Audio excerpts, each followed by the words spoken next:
างไม่เป๊ะ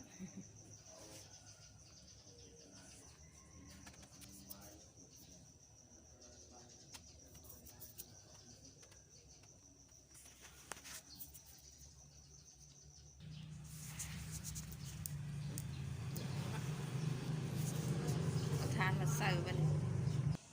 ตัวนี้ข้าวนี่ก็สุกแล้วเนาะสุกแล้วเขาก็มอดไฟไว้เนาะเพื่อมันยังคมฮ้อนอยู่เนาะถ้ามันสุกอีกตึมทาน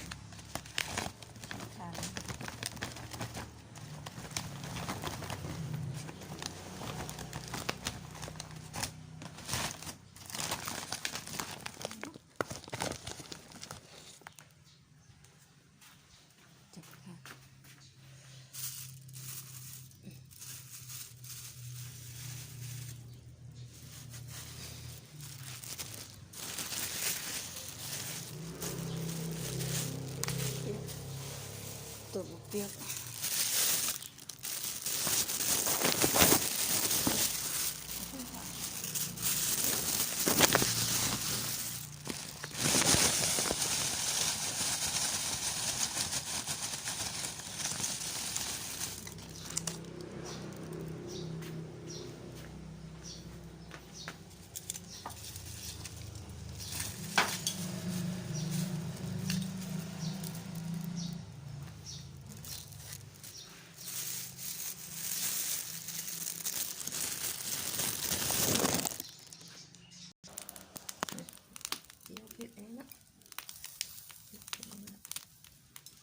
จีละ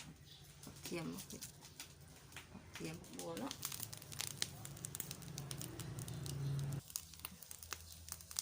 จีมันเนาะ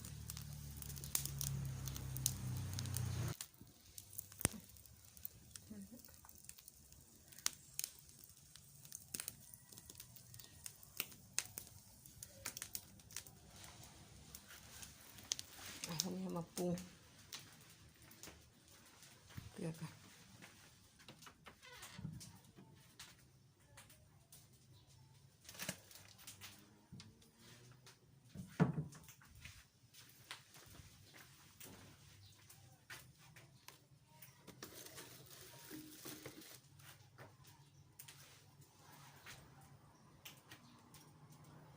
เดี๋ยวพูดจะประเดี๋ยวเขามีไล่แล้ว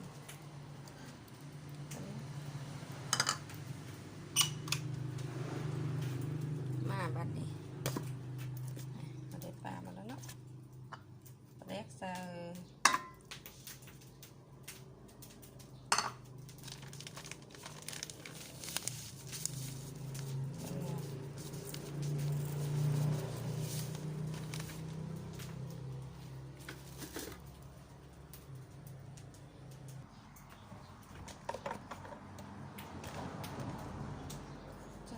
เกลือใส่เลยอันนั้นปลาแดกสลัดโอ้ย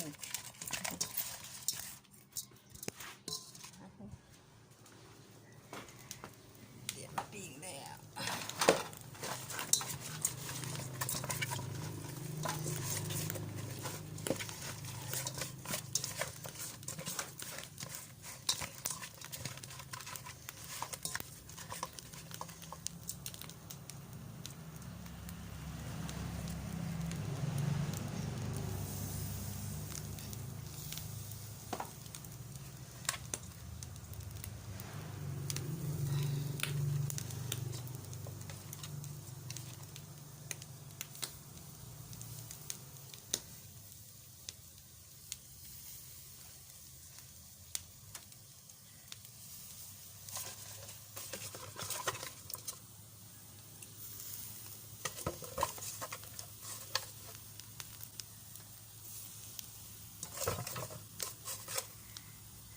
ยิงถังขี้มันเลย